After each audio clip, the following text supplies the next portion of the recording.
دوستو، میری یہ کہانی آج سے 3 سال پہلے کی ہے۔ میرا نام کاشف اور عمر 25 سال ہے۔ میری کزن کا نام سحر اور اس کی عمر 20 سال ہے اور وہ انجینئرنگ کی اسٹوڈنٹ ہے۔ وہ اپنے ممی پاپا اور چھوٹے بھائی کے ساتھ ایک پوش علاقے میں رہتی تھیں۔ سحر کی فگر بہت زبردست تھی۔ اس کے جسم کی بناوٹ اس قدر دلکش اور خوبصورت تھی کہ جسے دیکھتے ہی اچھے اچھوں کے ہوش کھو جاتے۔ اس کی غضب کی سیکسی فگر کو دیکھ کر میرا جسم بے قابو ہو جاتا۔ میرا ان کے گھر میں آنا جانا تھا۔ میں ہر وقت پروگرام بناتا رہتا تھا اور موقع کی تلاش میں تھا، مگر وہ کسی کو بھی پاس آنے کا موقع نہیں دیتی تھی۔ ایک بار میں ان کے گھر گیا۔ سحر کا چھوٹا بھائی لاؤنج میں بیٹھا ٹی وی دیکھ رہا تھا۔ اس سے پتہ چلا کہ گھر میں صرف وہ اور سحر ہیں۔ میں نے سحر کے متعلق پوچھا تو اس نے کہا کہ وہ اپنے کمرے میں ہے۔ موقع اچھا تھا دیکھ کر میں آہستگی سے سحر کے کمرے میں گیا۔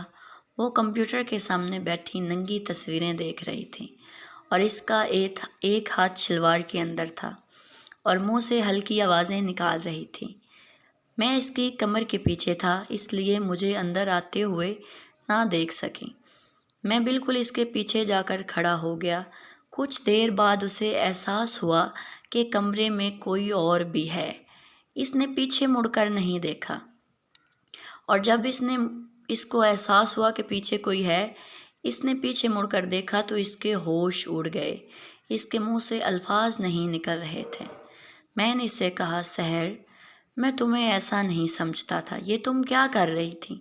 میں تمہارے ممی پاپا کو بتاؤں گا کہ تم کیا کر رہی تھی۔ وہ گھبرا گئی اور کہنے لگی، پلیز ایسا مت کرنا، تم جو کہو گے میں ویسا ہی کروں گی۔ میں نے کہا، میں کسی کو نہیں بتاؤں گا اگر وہ میرے ساتھ تعاون کرے گی، میری بات مانے گی۔ اس نے حامی بھر لی۔ پھر وہ تصویریں بند کرنے لگی تو میں نے اسے روک دیا اور جلدی سے اسے اپنے پاس لا کر اس کے جسم پر ہاتھ پھیرنا شروع کر دیا۔ اس نے میرا ہاتھ ایک طرف کر دیا اور کہنے لگی، کاشف بھائی، میں ایسی لڑکی نہیں ہوں، یہ ٹھیک نہیں ہے۔ میں نے کہا، تم جو کر رہی تھی وہ ٹھیک تھا اور تم نے بھی وعدہ کیا ہے کہ میں جیسا کہوں گا تم ویسا ہی کرو گی۔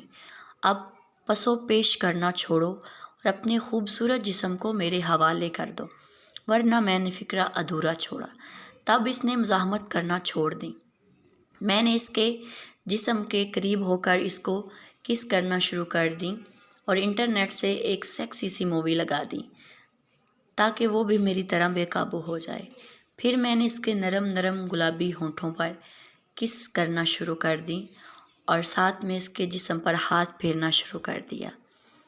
اس کی طرف سے مزید مزاحمت نہ پا کر میں نے ایک ہاتھ اس کی شلوار کے اندر لے گیا اور اس کی چڑیا کو مسلنے لگا، جس سے مجھے اندازہ ہو گیا کہ وہ ابھی کنواری ہے اور میرے جسم کو بہت مزہ دے گی۔ اس کا ٹائٹ سا جسم کافی طاقت لگانا پڑے گی۔ آہستہ آہستہ وہ مزے میں آ رہی تھی۔ اس کے منہ سے ہلکی ہلکی آوازیں نکل رہی تھیں۔ اس کی سیکسی آوازیں سن کر میرا جسم اور بے قابو ہو رہا تھا اور میں بےتاب ہو رہا تھا۔ میں نے اس کے کپڑے اتارنے لگا۔ تب اس نے ہلکی سی مزاحمت کی، لیکن میں نے زبردستی اس کے کپڑے اتار دیے۔ وہ اب میرے سامنے بالکل بے لباس کھڑی تھی اور اس کا جسم کیا حسین سراپا تھا۔ گورا جسم، خوبصورت بھرا ہوا جسم، بالکل مجھے دیوانہ بنا رہا تھا۔ اس کے خوبصورت جسم کو میں نے چومنا شروع کر دیا اور ایک ہاتھ سے اس کے جسم پر پھیرنا شروع کر دیا۔ اس کی آوازیں ماحول کو اور زیادہ سیکسی بنا رہی تھیں۔ میں نے اپنا جسم اس کے قریب کر لیا اور اس کے جسم پر ہاتھ پھیرنا شروع کر دیا۔ میں نے اس سے کہا کہ تمہیں بھی مزہ آئے گا، تم بالکل بھی خوف زدہ نہ ہو۔ وہ بہت زیادہ خوف زدہ ہو رہی تھی اور کہہ رہی تھی کہ مجھے بہت زیادہ درد ہوگا۔ میری سہیلی نے بتایا تھا کہ جب پہلی بار ملن ہوتا ہے تو بہت زیادہ درد ہوتا ہے، لیکن میں نے زبردستی اس کے ساتھ کی اور ساتھ میں نے ایک اچھا سا میوزک لگا دیا تھا تاکہ اس کی آوازیں باہر نہ جائیں۔ پھر میں نے اسے بیڈ پر لے آیا اور اس کے ساتھ ملن کرنا شروع کر دیا۔ اسے بیڈ پر لٹا کر نیچے تکیہ رکھ دیا اور دونوں ٹانگیں اٹھائیں۔ اس کے بعد اس کے ساتھ ملن کرنا شروع کر دیا۔ پھر جو ہی میں نے اس کے قریب گیا، ساتھ ہی اس کی چیخ بلند ہوئی۔ اسے بہت زیادہ درد ہو رہا تھا۔ وہ نیچے سے فرار ہونا چاہتے تھے، لیکن میری گرفت بہت مضبوط تھی۔ فرار ہونے کا کوئی بھی راستہ نہ تھا۔ وہ روحانسی ہو کر مجھ سے دور جانے لگی تھیں۔ میں کچھ دیر رکا، لیکن پھر ایک ہی جھٹکے سے اس سے ملن کر لیا اور اس کی بلند آواز چیخی۔ میں نے اس کے چیخنے کی پرواہ نہ کرتے ہوئے بالکل آرام سے اس کے قریب جانا شروع کر دیا اور وہ نیم بے ہوش ہو گئی۔ پھر ایک زبردست جھٹکے سے میں نے اسے بالکل ملن کر لیا اور وہ درد سے قہرانے لگی، کہنے لگی کہ مجھے چھوڑ دو، مجھے چھوڑ دو۔ میں نے سحر سے کہا، جتنا درد ہونا تھا وہ ہو چکا ہے، اب تمہیں بھی مزہ آئے گا۔ کچھ دیر کے بعد درد کی جگہ مزے لے رہی تھیں اور سیکسی آوازیں نکالنے لگی تھیں۔